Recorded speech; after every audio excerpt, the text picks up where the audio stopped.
Chào mừng bạn đã quay trở lại với Golden Time trong series của nghiệm anime. Vậy là đã tới hồi kết của Golden Time, tập cuối của câu chuyện tình giữa Banri và Coco.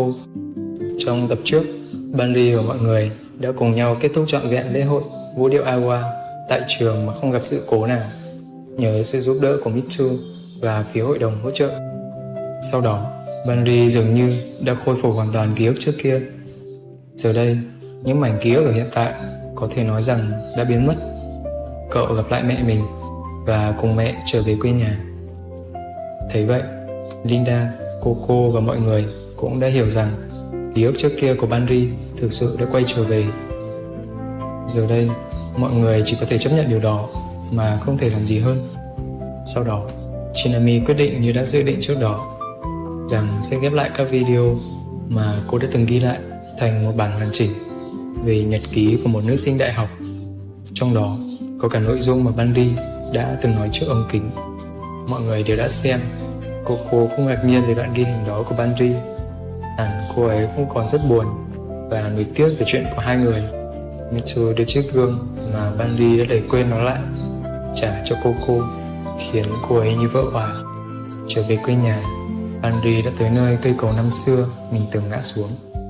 Cậu hồi tưởng lại ngày đó, nhưng cũng không nhớ gì về quãng thời gian đại học ở Tokyo. Không may thay, chiếc nhẫn trong túi áo của cậu vô tình bị rơi xuống nước, nhưng Banri chẳng mảy may chú ý tới điều ấy. Banri đã quyết định bảo lưu kết quả ở đại học để trở về quê nhà. Nhưng sự thực là cậu có lẽ sẽ thôi học luôn. Cậu xem lại những ghi chú mà trước đó đã mang theo trở về và biết được phần nào thông tin về Banri ở đại học nhờ có tài khoản mail cá nhân đã ghi chép lại. Banri đọc được những bức thư mà chính mình đã gửi cho Coco ở thời điểm trước khi ký ức của cậu quay trở về hoàn toàn. Cậu cũng thấy sởn da gà và cho rằng bản thân sẽ không đời nào viết những dòng xến xúa như vậy. Banri cũng không nhận được phản hồi nào từ Coco sau những lần gửi thư đó. Banri hiện tại nghĩ rằng ai đó đã mạo danh mình để viết lên những bức thư như vậy để hàn gắn mối quan hệ với bạn gái. Bỗng cậu nhận được tin nhắn trả lời từ phía còn lại. Cậu ta sẽ không dừng lại vì Banri đang bội ước, hay nói cách khác là không giữ lời hứa. Tin nhắn ấy đến một cách bất thường khiến cho Banri sợ hãi và không tiếp tục xem thêm. Sau dịp Giáng sinh, Linda cũng đã trở về quê nhà và tới thăm Banri. Cậu hiện tại vẫn trân trọng và dành tình cảm cho Linda, vẫn không đổi từ ngày cậu đợi cô ấy trên cây cầu. Banri thắc mắc rằng liệu chuyện gì đã xảy ra giữa hai người khi cậu bị mất trí nhớ. Phút chốc cậu nghĩ rằng câu trả lời của Linda là hai người vẫn sẽ duy trì một quan hệ như hiện tại. Bỗng nhiên có tiếng chuông cửa từ bên ngoài nhà cậu. Banri mở cửa ra thì thấy một người lạ mặt, nhưng cậu không hề biết đó lại chính là Coco, người đã từng cùng cậu trải qua những năm tháng sinh viên đầy màu sắc, cùng nhau tới trường, cùng nhau tham gia câu lạc bộ, làm những điều mình thích cùng với những người bạn và có một tình yêu sâu đậm. Coco đến đây với vai trò là một người bạn. Cô ấy tìm cậu để trả đĩa DVD đã mượn trước đó, nhưng có lẽ vì một lý do nào đó, Coco lại tới dưới danh nghĩa là Chinami chứ không phải chính cô ấy. Chắc hẳn họ đều có ý định nào đó khi để Coco cất công tới tận quê nhà của Banri. Có vẻ Linda cũng không biết trước về điều này, vì thế cô tỏ ra khá bất ngờ. Linda muốn Coco sẽ vào chơi trước khi ra về, nhưng cô ấy bảo mình cần đi ngay và muốn ra chỗ cây cầu gỗ một chút. Khi trao tận tay cho Banri, cậu phát hiện có chiếc gương trong đó, nghĩ rằng của Coco nên cậu đã trả lại. Nhưng có lẽ mọi chuyện đã nằm trong sự tính toán. Coco nhận lại chiếc gương nhưng vẫn để Banri có thể nhìn thoáng qua dòng chữ trên đó, điều mà Coco đã từng tự tay viết lên để giữ lại kỷ niệm giữa hai người. Coco vui vì cô vẫn thấy Banri lần nữa, mặc dù trong lòng cô cũng chưa thể nguôi ngoai mọi chuyện về cậu. Sau khi Coco ra về, Banri chợt nhận ra chiếc gương vừa rồi rất giống với chiếc mà cậu đang có ở hiện tại. Đó chính là chiếc của Coco, còn cái trước đó là cái mà cô ấy đã tặng cho cậu.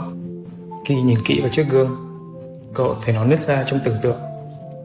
Thoáng chốc, toàn bộ những mảnh ký ức của cậu dần hiện ra, và chúng dường như đang dần quay trở về với cậu như một phép màu.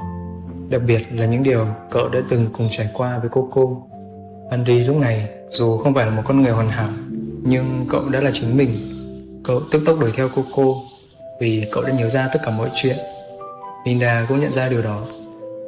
Ngay tức thì, cô ấy đuổi theo và đưa cho cậu đôi giày. Linda muốn cậu có thể hết mình một lần nữa để tiếp tục chạy và chạy, để có thể níu giữ Coco lại bên mình, để hai người có thể tiếp tục chuyện tình sâu đậm còn dang dở. Cậu chạy đi như một người đã từng là thành viên của câu lạc bộ điền kinh. Giờ đây, chẳng điều gì có thể ngăn cản cậu bước tiếp trên con đường ấy. Con đường mà cậu sẽ chạy hết mình để xứng đáng có được Coco thêm lần nữa. Bundy chạy tới cây cầu, mọi ký ức dần hiện ra ngay trước mặt cậu một cách chớp nhoáng. Bundy không màng tới điều đó, vì cậu biết rõ mình cần điều gì ở lúc này. Bỗng nhiên, Bundy kia xuất hiện như một kỳ tích và có thể nói chuyện với Bundy ở hiện tại. Cậu ấy đã chất vấn rằng mình đã luôn bên cạnh, nhưng Bundy lại không nghe thấy cậu.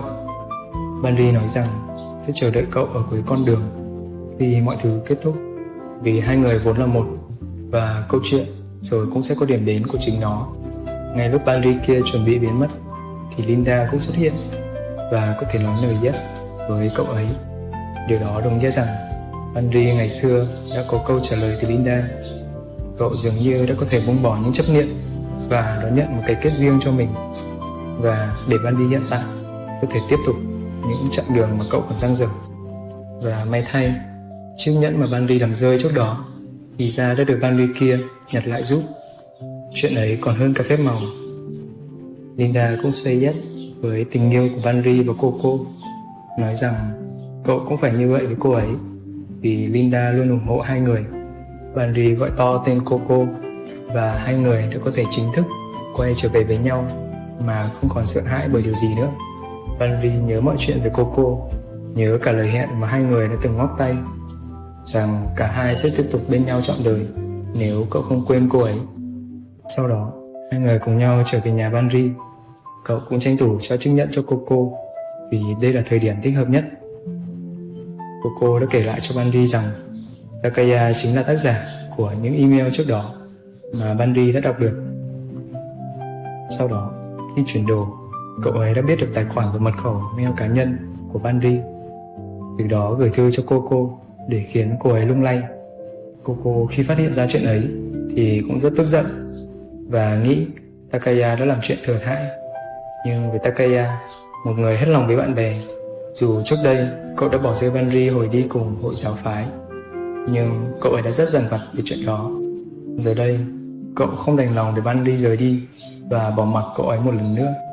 Cậu cũng thực sự đã khiến Coco phải lay chuyển, vì cậu đã nói trúng tim đen của cô ấy, rằng Coco luôn là một người rất mãnh liệt khi yêu, luôn sẵn sàng làm mọi thứ để có thể có được tình cảm mà mình mong muốn.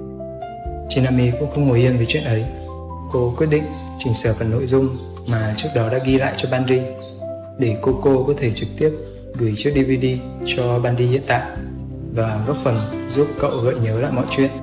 Sau cùng, Bundy cảm ơn Coco vì cô ấy đã xuất hiện, đã tới đây và làm trái tim cậu được sưởi ấm thêm một lần nữa. Vậy là tập cuối cùng của Golden Time đã kết thúc rồi. Một câu chuyện tình và kết thúc đẹp tựa như trong mơ. Kết quả thì ngoài sự mong đợi của chúng ta, đúng không? Tuy rằng có khá nhiều biến cố và thách thức xảy ra trong suốt quá trình, nhưng cuộc đời nào mà chẳng có những chông gai. Nếu bạn còn là một người trẻ, hẳn cũng đã và đang mong muốn một tình yêu thật đẹp và trọn vẹn.